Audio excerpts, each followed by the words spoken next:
The docking bay doors refused to open.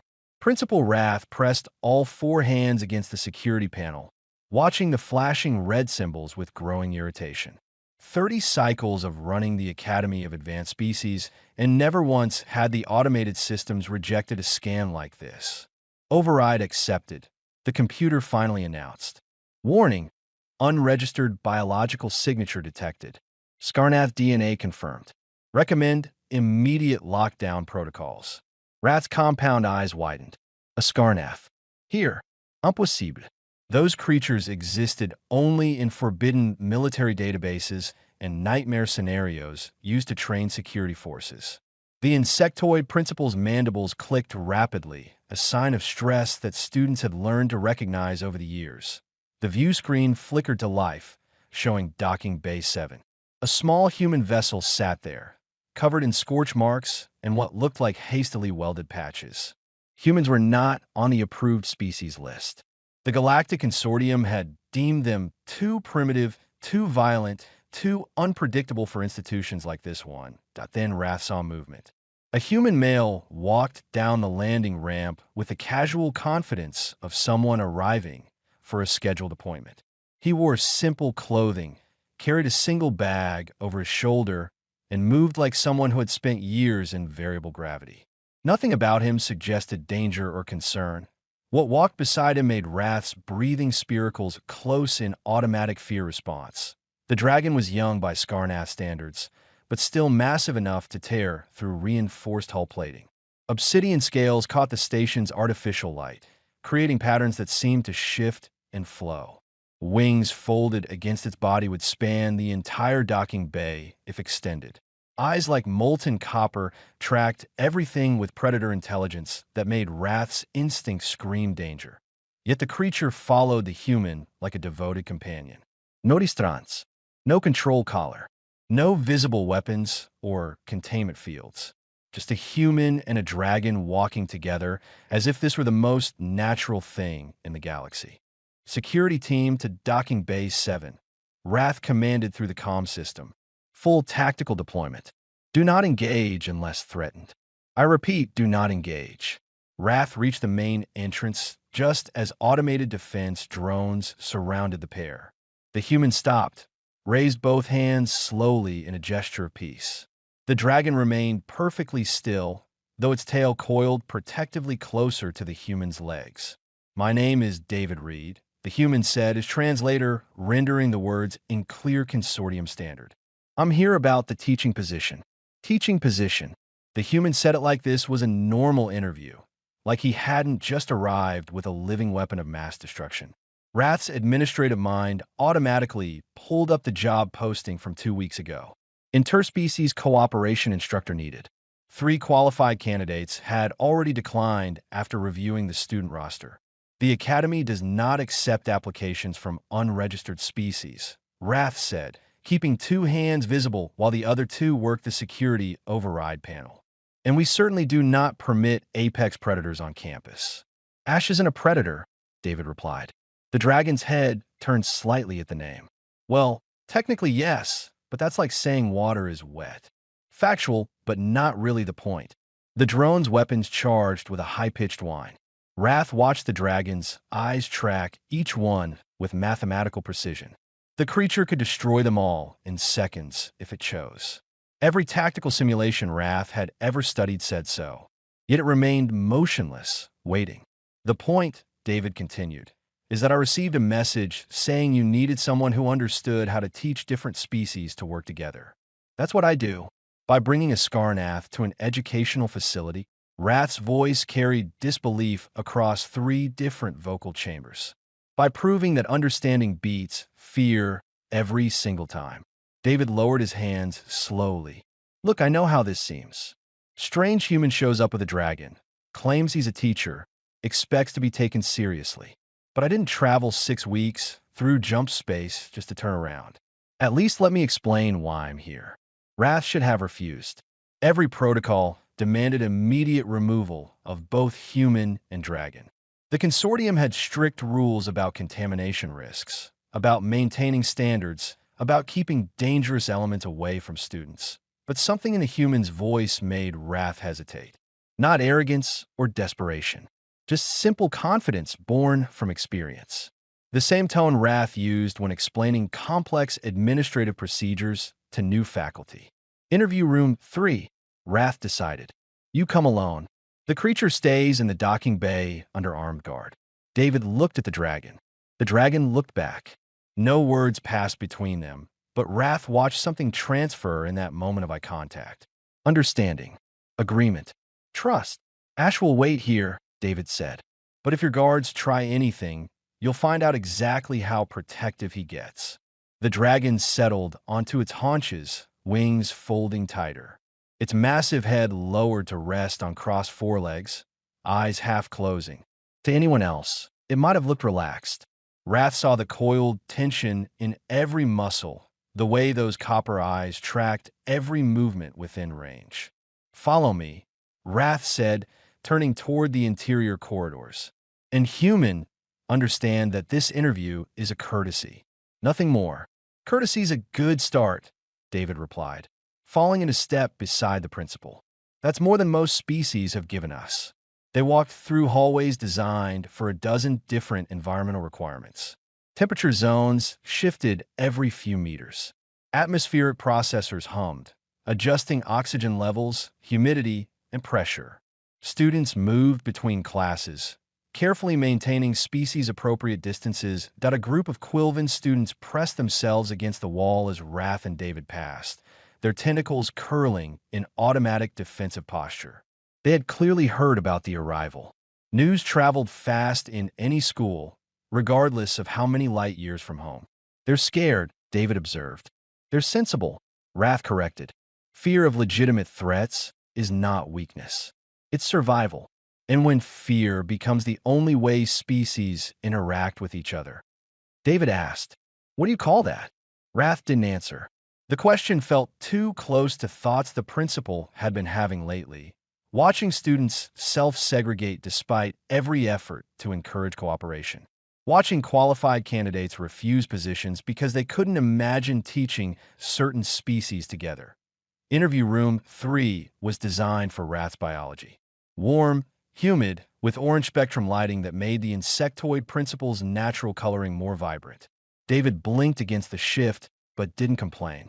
"Sit," Wrath commanded, gesturing to the chair with one hand while the other three pulled up David's file on the hollow display. Explain why a human with no formal credentials, no consortium recognition, and no apparent understanding of proper protocols believes he should teach at this academy. David sat, meeting Wrath's compound gaze without flinching. 3 years ago, I found an egg in a destroyed research facility. It was dying. Every civilized species would have destroyed it according to containment protocols. I spent 6 months saving it instead.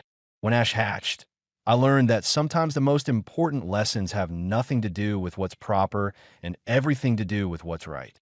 Wrath's mandibles clicked softly. Continue. David leaned back in the chair, his eyes distant like someone remembering details he wished he could forget.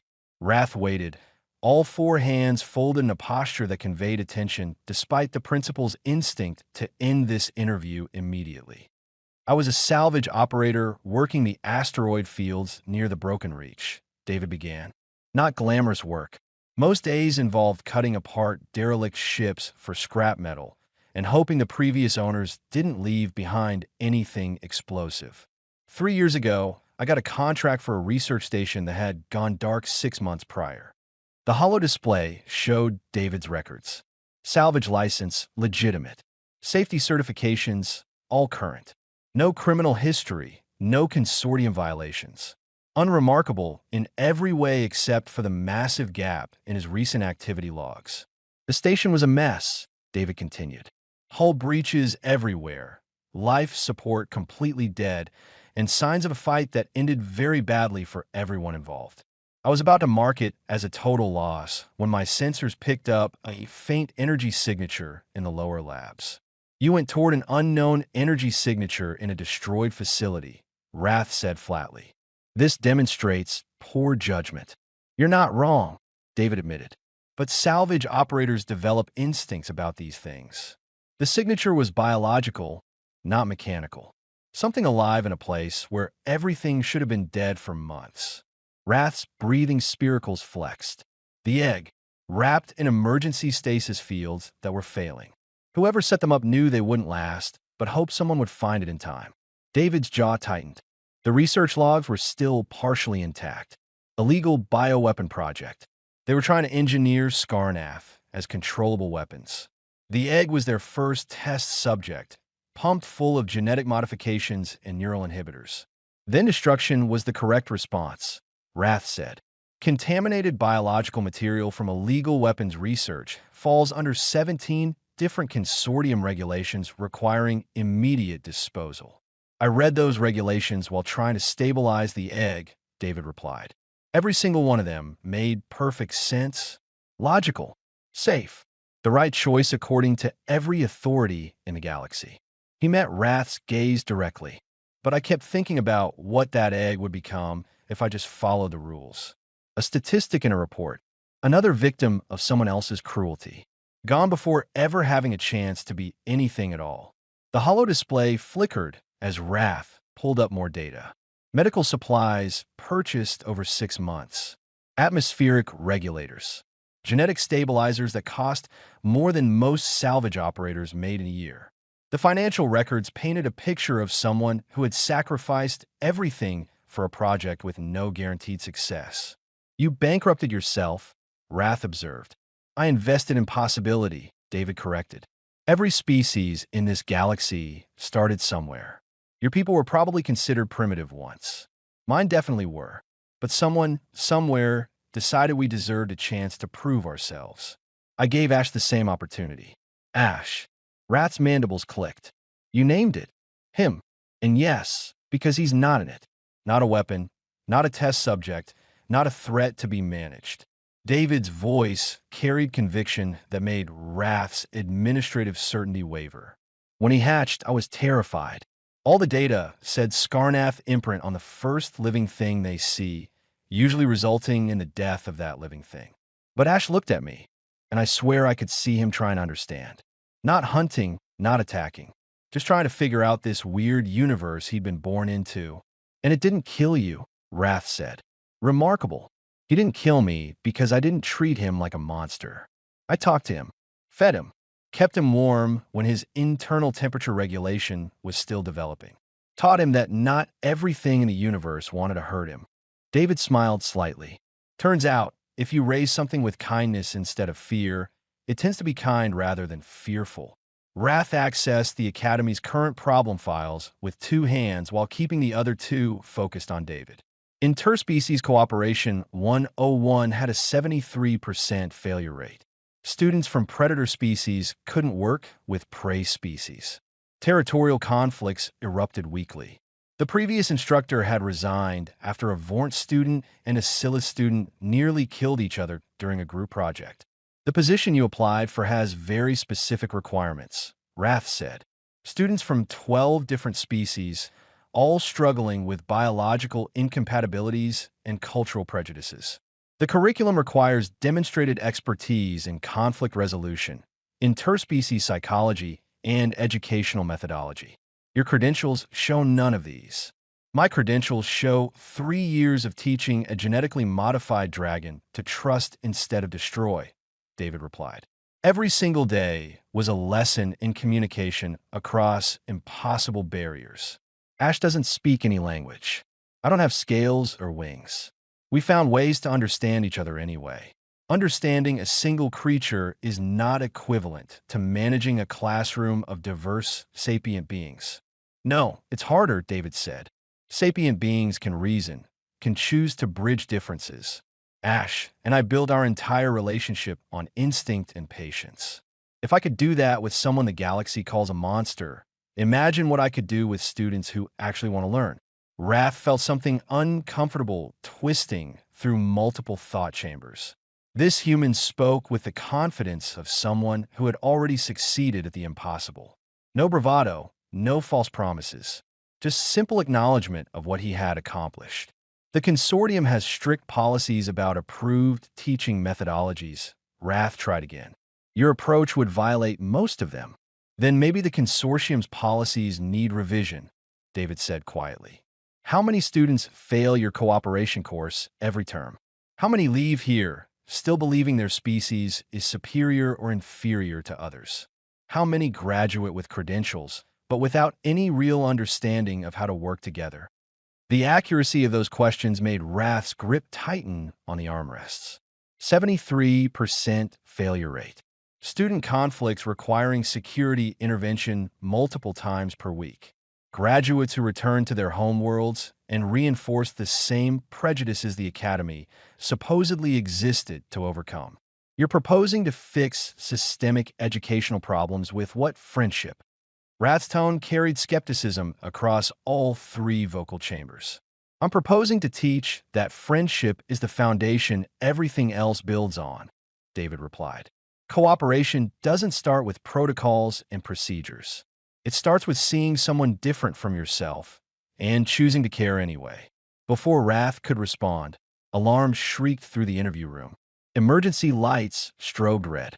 The holo display switched automatically to security feeds showing Corridor 7 students trapped. A malfunctioning security drone, weapons charging, and in the middle of it all, moving faster than anything that size should be able to move, a dragon protecting children it had never met before. Ash, David breathed, already standing. Wait, Rath commanded, but the human was already moving toward the door. You sensed they were in danger, David called back. That's what I've been trying to explain. It's not about training or control. It's about connection. Rath followed, compound eyes fixed on the security feed where the impossible was happening. The dragon had positioned itself between the students and the malfunctioning drone, wings spread as a shield, absorbing energy blasts that should have killed the children huddled behind it. Maybe, Rath thought while running through corridors designed for careful walking, some lessons couldn't be taught with approved methodologies. Corridor 7 looked like a combat zone. Scorch marks blackened the walls where energy blasts had gone wide. 3 Quilvan students pressed against one corner, their tentacles wrapped around each other in terror. 2 Horth students huddled nearby, their crystalline bodies dimmed with fear. A Mindra student floated inside their environmental suit, the gaseous form flickering with panic.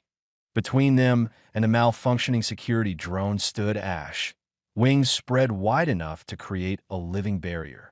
Energy blasts hammered into those obsidian scales, dissipating in patterns of light that looked almost beautiful if you ignored the deadly purpose behind them. The drone's targeting system had clearly glitched during what should have been a routine safety drill. Its mechanical voice repeated the same phrase over and over.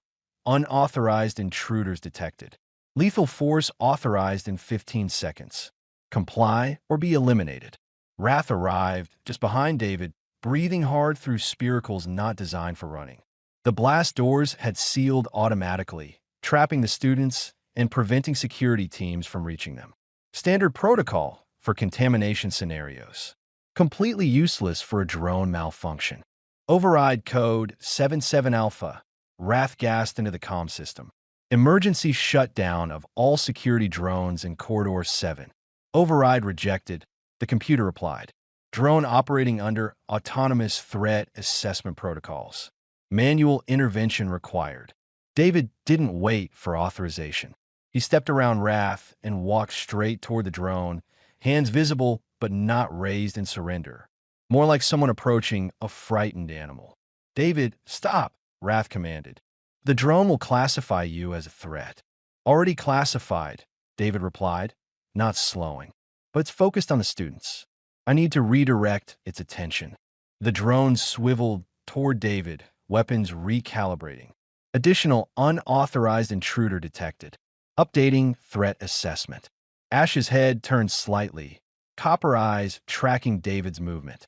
The dragon made a low sound, something between a growl and a question. David didn't look directly at him, but made a small hand gesture, fingers spread, then closing. Wait. Trust me. Rath watched in disbelief as the dragon settled lower, maintaining the protective barrier, but not advancing. No verbal command, no control mechanism. Just understanding between 2 beings who had learned to communicate beyond words. Drone, David called out. I'm David Reed, civilian contractor here for faculty interview. Authorization code should be in your system. No authorization found. You are classified as hostile intruder. Surrender or be eliminated. Not surrendering, David said calmly. He moved to the left, drawing the drone's targeting sensors away from the students. But I am questioning your threat assessment. You're about to kill 6 students who belong in this facility. That's not protecting the academy. That's destroying it. Intruders detected in restricted corridor during lockdown protocols. The drone responded. Standard security response initiated.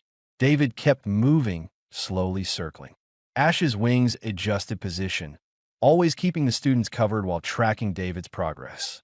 The dragon and the human moved like dancers who had practiced this routine 1,000 times.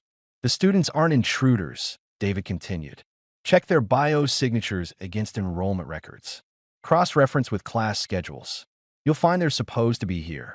Systems malfunction detected, the drone admitted. Unable to access enrollment database.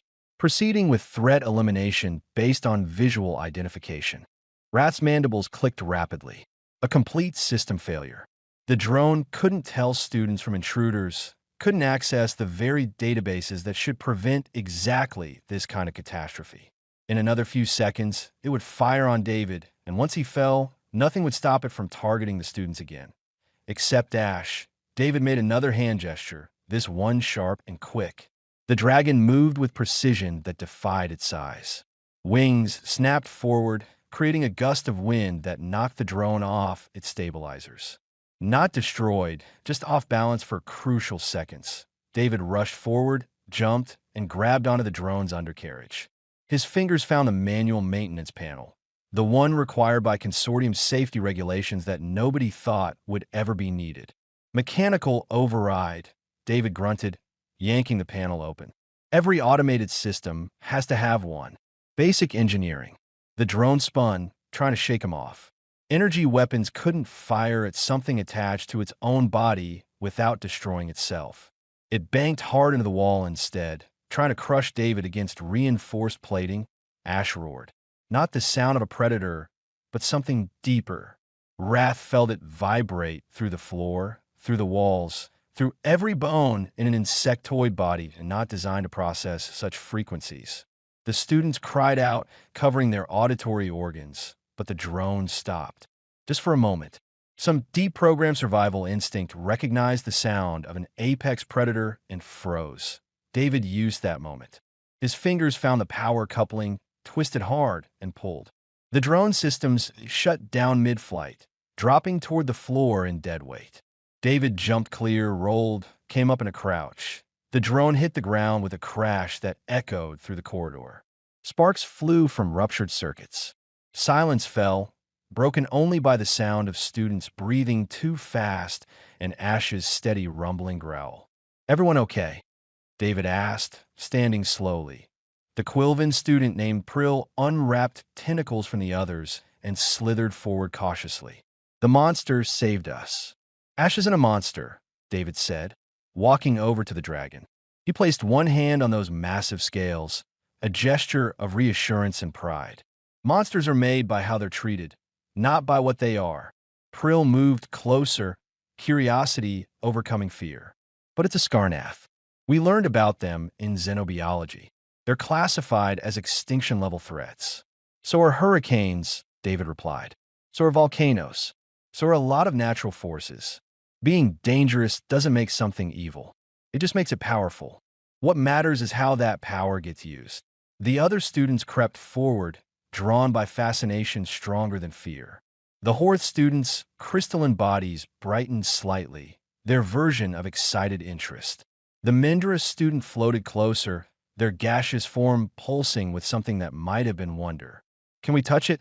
One of the Horth students asked. David looked at Ash. The dragon lowered its massive head, bringing those copper eyes level with the students. Steam rose from its nostrils in steady rhythm. Breathing. Waiting. "Go ahead," David said, "but move slowly. Ask permission first." Prill extended one tentacle, moving carefully.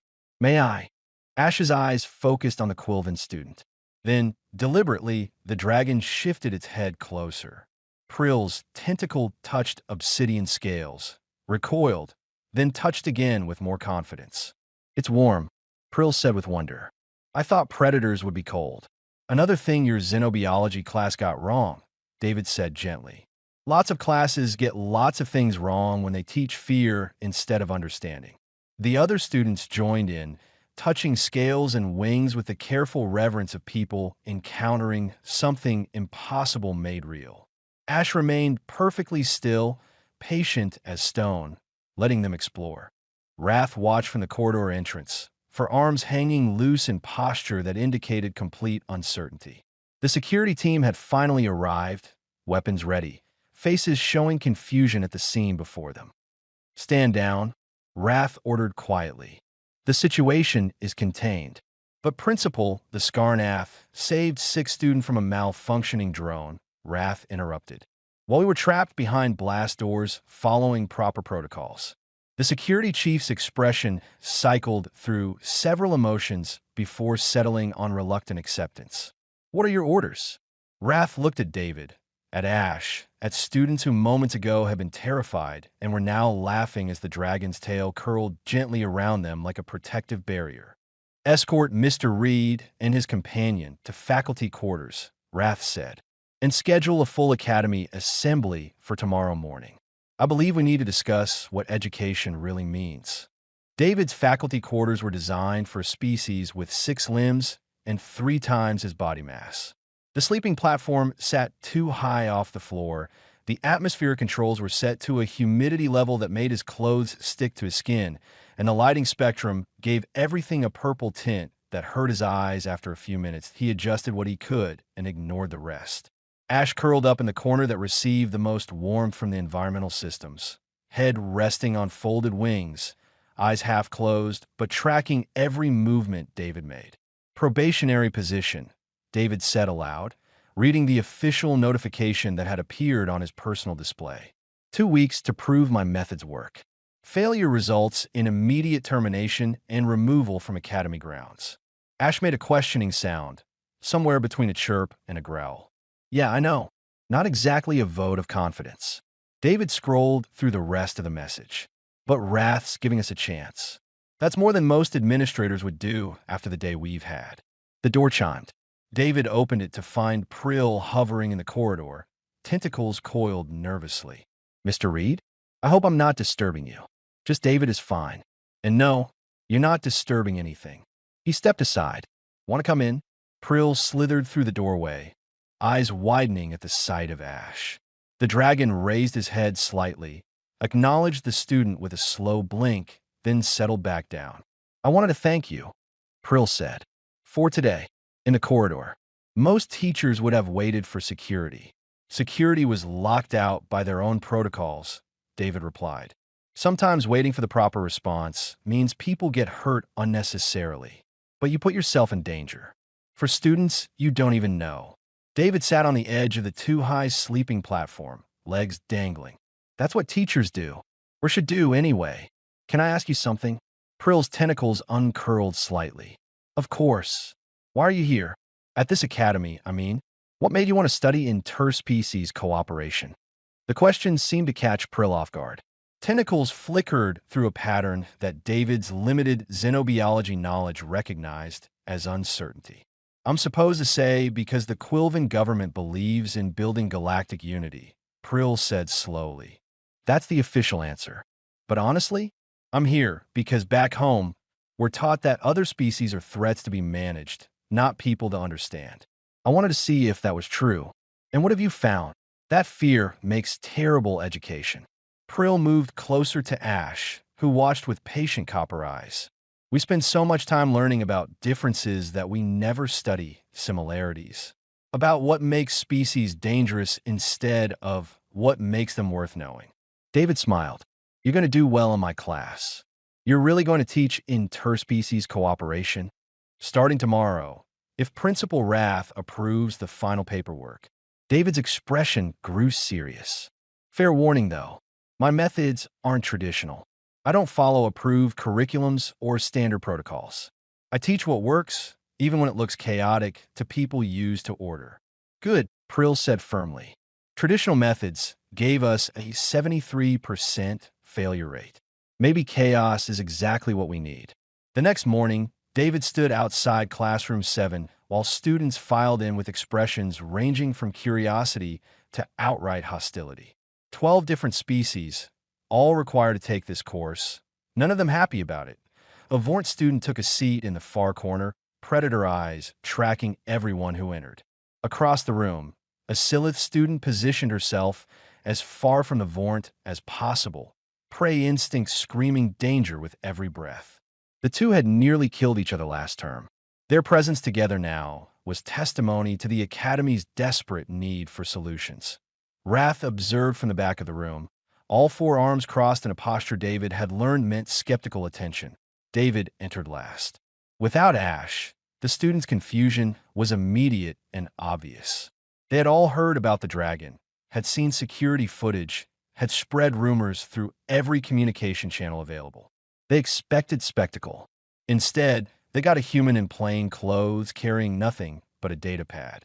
"My name is David Reed," he began, sitting on the edge of the instructor's desk instead of standing behind it. "I'm your new interspecies cooperation instructor. Before we start, I need to be honest with you. I'm not qualified for this position by any standard the consortium recognizes. I have no teaching credentials, no formal education in xenopsychology, and until yesterday, I never set foot in an educational facility like this one." The Vornt student's ears flattened. "Then why are we wasting time with you?" "Because I've spent the last 3 years learning to cooperate with someone the entire galaxy calls a monster." David met the Vornt's gaze steadily. "And if I can build friendship with a Skarnath, you can learn to work with the Silith student sitting across from you." "That's different," the Vornt protested. "She's prey. I'm predator. Our species have killed each other for thousands of years. So have mine and Ash's," David replied. "Longer than your species have had space flight. But we found common ground anyway. Want to know how?" The classroom fell silent. Even the students who had been whispering to each other stopped. "I stopped seeing him as a category," David said. "Not a Skarnath, not a predator, not a threat assessment. Just Ash. An individual trying to survive in a universe that wanted him dead before he even hatched. Once I saw him that way, everything else became possible." "You're saying we should ignore our biology?" the Silith student asked. "Pretend our instincts don't exist?" "I'm saying your instincts are information, not commands." David stood, walking among the desks. "Yes, you're wired to fear predators. Yes, you're wired to hunt prey. But you're also sapient beings capable of rational thought. You can acknowledge the fear and choose not to be controlled by it." A Horth student raised one crystalline limb. "Easy to say when you're not the one at risk. Vornt students have actually attacked Silith students here. That's not theoretical danger." "You're right," David acknowledged. "And that's why we're going to address it directly. No pretending the danger doesn't exist. No forcing cooperation through rules and regulations. We're going to build trust the hard way." He pulled up a hollow display showing the class schedule, then deleted it. "Approved curriculum requires 16 weeks of theoretical study before any practical application," David said. "We're going to do the opposite. Your homework for tonight is simple. Find one student in this room you've been avoiding. Learn their name. Learn why they're here. That's it." The student stared at him like he'd spoken in an unknown language. "That's not homework," someone protested. "That's just talking." "Exactly," David said. "Because before you can cooperate with someone, you have to see them as someone worth cooperating with. Not a species, not a biological category. A person." Wrath's mandibles clicked from the back of the room. David couldn't tell if it was approval or concern. "What about exams?" another student asked. "Skill assessments? The things that actually matter for grades. Those will come," David assured them. "But they'll measure different skills than you're used to. I don't care if you can recite xenobiology facts or cite consortium protocols. I care if you can work with someone different from yourself when it actually matters." The door opened. Ash walked in, moving with careful precision through furniture designed for smaller species.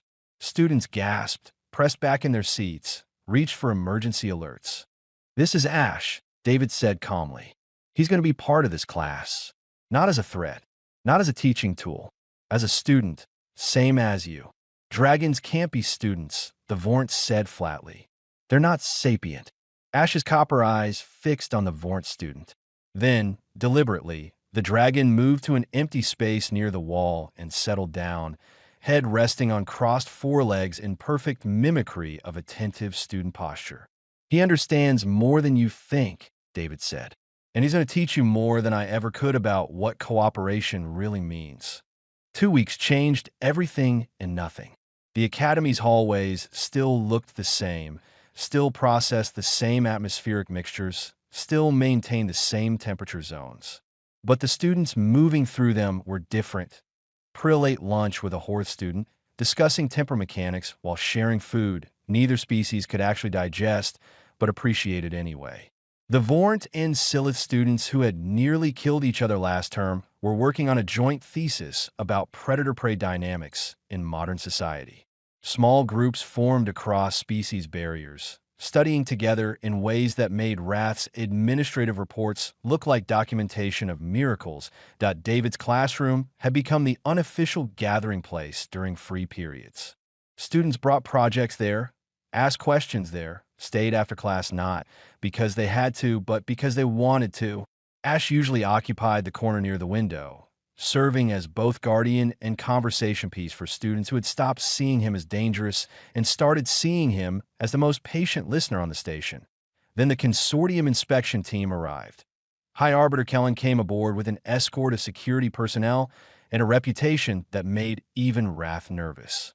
The architects were the species that had designed most consortium protocols, had written the regulations that governed interstellar education, had decided which species qualified as civilized and which did not. Kellen stood in Wrath's office, all 7 meters of crystalline authority radiating disapproval through multiple light spectrums. "You allowed a human to teach," Kellen said. The architect's voice came from vibrations in their structure, translated by systems that struggled to capture the undertones, and permitted a Skarnath to remain on educational grounds. "These are not minor violations, Principal Wrath. The humans' methods have produced results," Wrath replied, trying to keep all 4 hands steady. Student performance increased 40% across all metrics. Interspecies conflicts dropped to 0. Collaborative projects, results do not justify endangerment. Kellen's light patterns shifted to harsh red. "I have reviewed security footage. The creature you call Ash has free movement throughout this facility. It has contact with students. Any incident would result in casualties the consortium cannot accept. There have been no incidents. Yet." Kellen moved to the window overlooking the main courtyard where students gathered between classes. "Statistical probability suggests violence is inevitable. Skarnath biology demands predatory behavior. The humans' claims of control are unsupported by scientific evidence." Wrath watched David in the courtyard below, sitting on a bench with Ash beside him while students clustered around asking questions. The dragon's tail curled protectively around a group of smaller species students who were using it as a backrest while studying. "I have issued formal termination orders," Kellen continued. "The human will be removed from Academy grounds within 24 hours. The Skarnath will be transferred to consortium custody for proper containment and study." "Study." Wrath's mandibles clicked sharply.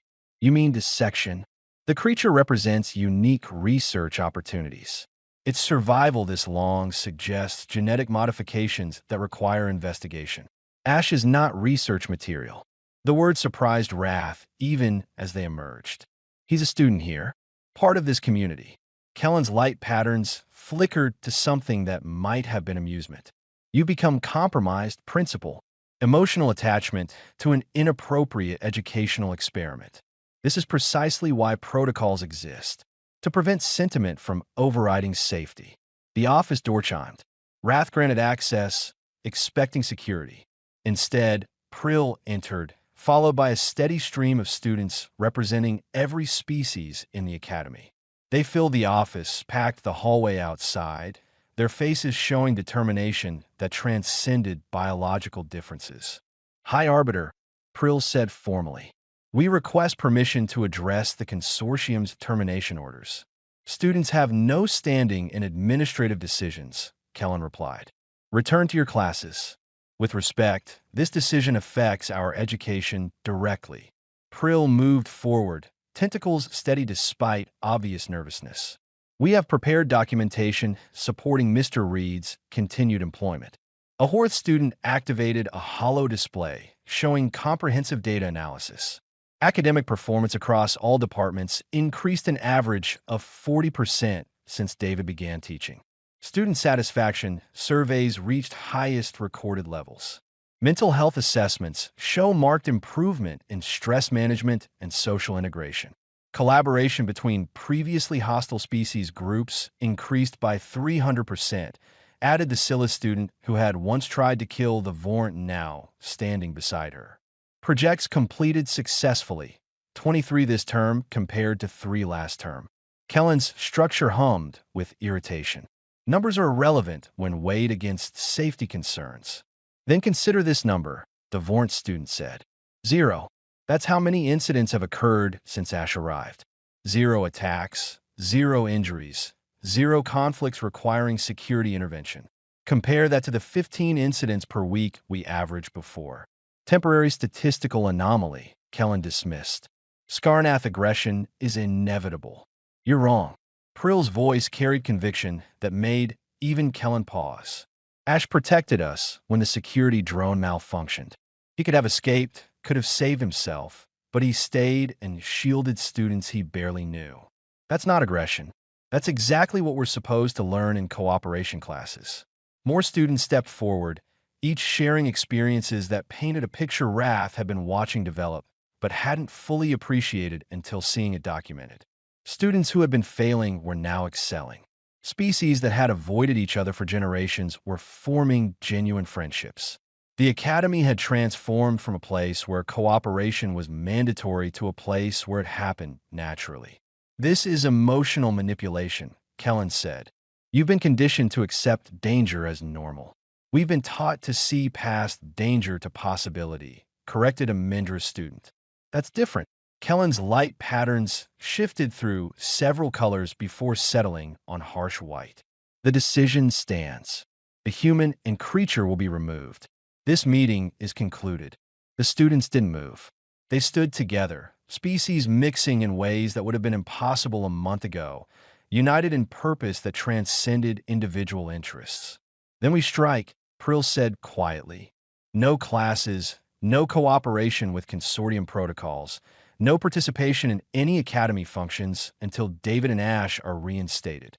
You cannot strike, Kellen said. Students have no authority for collective action. Check your own regulations, the Horth student replied. Article 7, Section 12. Students maintain right to peaceful protest regarding educational policies that directly affect their learning environment. This qualifies. Wrath felt something shift in the office.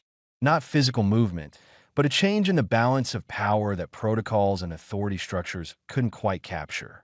The students had learned David's lessons well. They had found common ground, built something stronger than fear, and were now defending it with the same determination Ash had shown protecting them from the malfunctioning drone. You would sacrifice your education for a human and a monster. Kellen asked. David taught us that monsters are made by how they're treated, not by what they are, Prill replied. The only monsters here are the systems that judge potential by categories instead of actions. Silence filled the office. Kellen's light patterns cycled through colors that suggested complex processing. Finally, they settled on dim blue. I will grant extension, Kellen said. 1 term, quarterly reviews, comprehensive monitoring, immediate shutdown at first sign of incidents. But understand this clearly. Any violence, any failure to maintain standards in both human and creature will be removed permanently. Agreed, Wrath said before anyone else could speak. We'll exceed your standards. See that you do. Kellen moved toward the door, students parting reluctantly. This experiment of yours may prove interesting or disastrous. Time will reveal which. When the consortium team departed, the students erupted in celebration. Tentacles wrapped around crystalline limbs, predator species embraced prey species, and through it all, Wrath watched with growing certainty that something fundamental had changed. David appeared in the doorway, Ash's massive head visible behind him. Heard there was some excitement, David said. Your students just taught me more about courage than 30 cycles of administration, Wrath replied. Welcome to permanent faculty, Mr. Reed. 3 months later, the academy looked nothing like the institution Wrath had run for 30 cycles. The changes weren't architectural. The same corridors still wound through the station. The same atmosphere processors still hummed their constant adjustments. The same temperature zones still shifted with mathematical precision. But everything else had transformed. Students gathered in mixed-species groups without prompting, sharing study spaces and conversation with the ease of people who had forgotten why they once stayed separate. The cafeteria that had been rigidly segregated by biological requirements now featured tables where species mixed freely, trading foods they couldn't eat, but appreciated for the gesture of sharing. Wrath found David in the observation deck, watching Ash perform evening flight practice outside the station.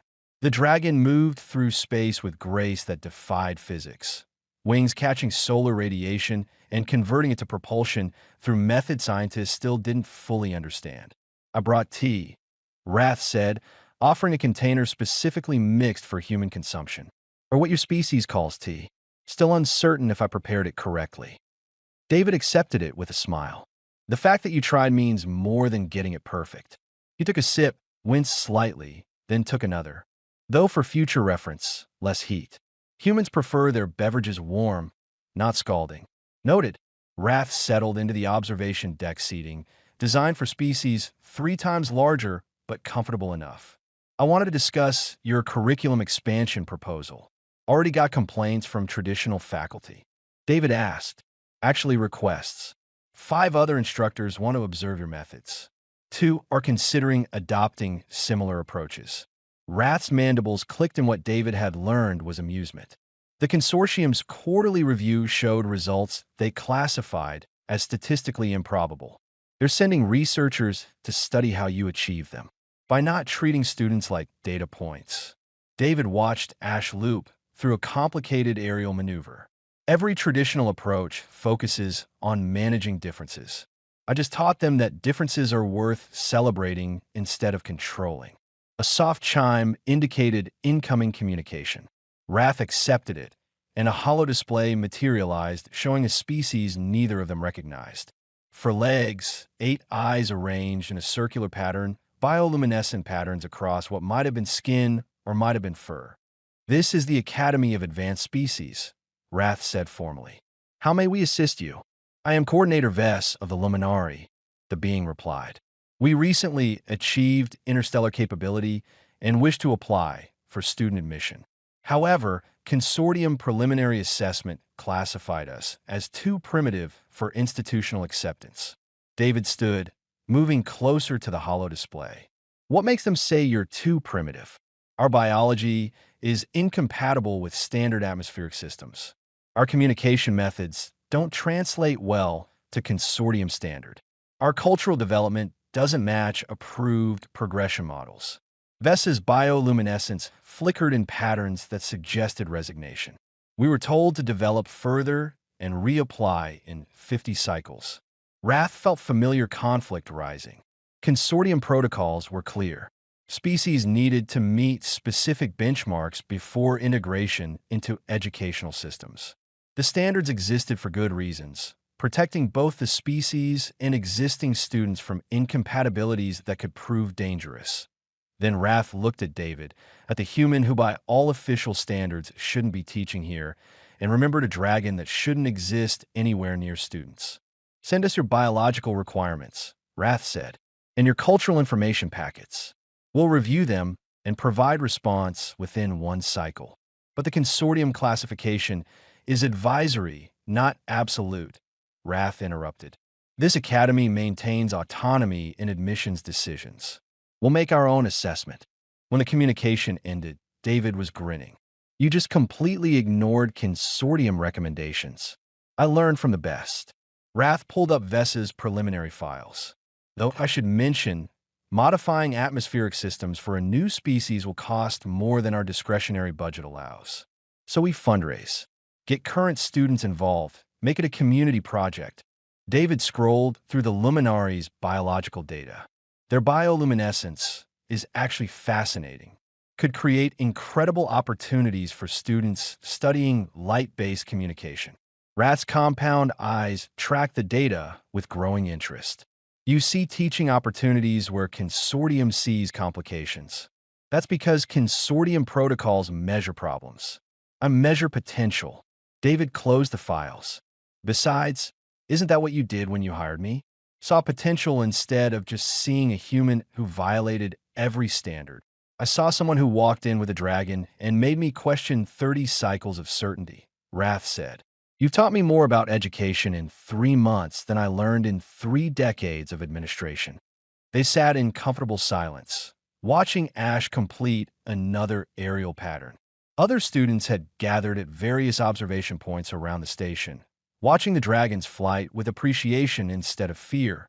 Prill entered the observation deck, tentacles carrying data pads and what looked like decorative materials. Hope I'm not interrupting, Prill said. We're organizing an appreciation event for David and wanted to confirm details. You don't need to do that, David protested. We want to. Prill distributed data pads showing elaborate plans. Every species contributing something from their culture. Music, art, food, performance. A celebration of everything we've learned about cooperation. This will violate numerous event planning protocols. Wrath observed, scrolling through the plans. At least 15 species-specific safety regulations, multiple atmospheric compatibility requirements, and several noise ordinances. Prill's tentacles drooped slightly. So we can't do it. I didn't say that. Wrath's mandibles clicked. I said it violates protocols. But protocols exist to serve students, not control them. If you can demonstrate proper safety planning and coordinate the logistics, I'll approve it. Prill brightened immediately. Really, David taught me that sometimes the best results come from controlled chaos, Wrath said. Just keep the chaos properly controlled. After Prill left to share the news, David turned to Wrath with an expression of genuine curiosity. What happened to the administrator who ran this place by absolute protocol? He walked in with a dragon at his side. Wrath replied quietly, and finally understood what friendship actually means, which is choosing connection over convenience, seeing potential in the unexpected, building bridges instead of maintaining walls. Wrath gestured toward the students visible through the observation deck window. You didn't just teach them cooperation, David. You taught me that everything I built here was structured around fear of failure instead of hope for success. Ash returned from flight practice, landing on the external platform with precision that barely disturbed the airlock systems. The dragon shook its wings, scattering residual solar radiation in patterns that looked almost like fireworks. 30 cycles I spent creating the perfect educational institution, Wrath continued. Perfect protocols, perfect safety measures, perfect segregation of species by biological compatibility. And it produced perfect failure. Students who graduated with credentials, but without understanding. You were doing your best with what you knew, David said gently. I was maintaining systems that felt safe instead of building connections that actually mattered. Wrath stood, all 4 arms gesturing in a pattern that indicated both frustration and liberation. But you show me another way, a better way. Students began arriving for evening study sessions, filling the observation deck with the comfortable chaos of multiple species working together. The Vornt and Silith students claimed their usual corner, books and datapad spread between them.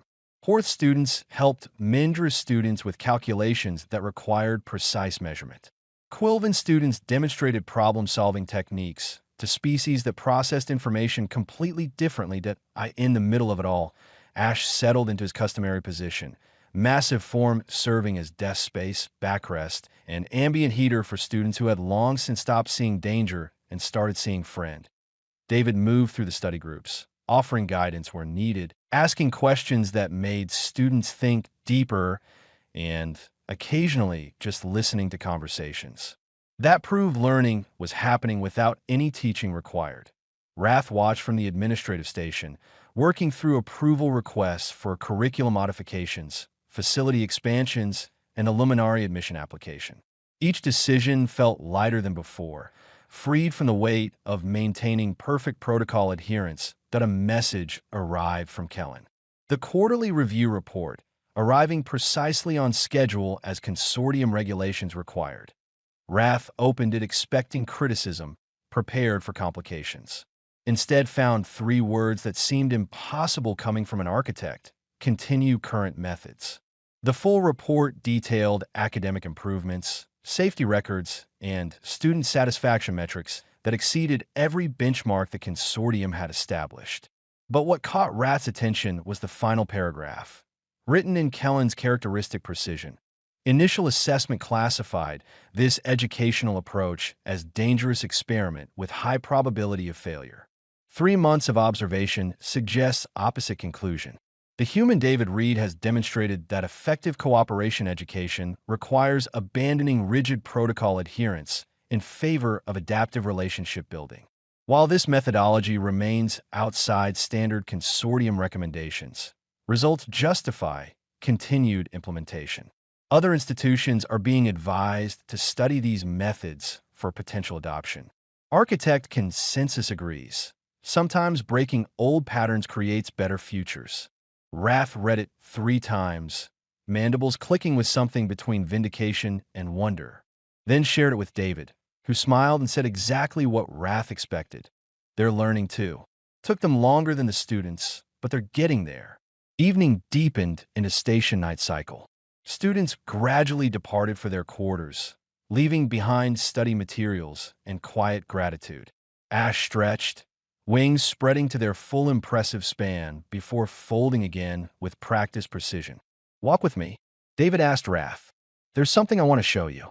They moved through corridors now decorated with student artwork representing dozens of different species' cultural expressions. Collaborative pieces mixing styles and mediums that shouldn't work together but somehow did. The Academy had become a living demonstration of its own educational philosophy. David stopped at Classroom 7, the space where everything had started 3 months ago. Inside, students had created a mural covering one entire wall.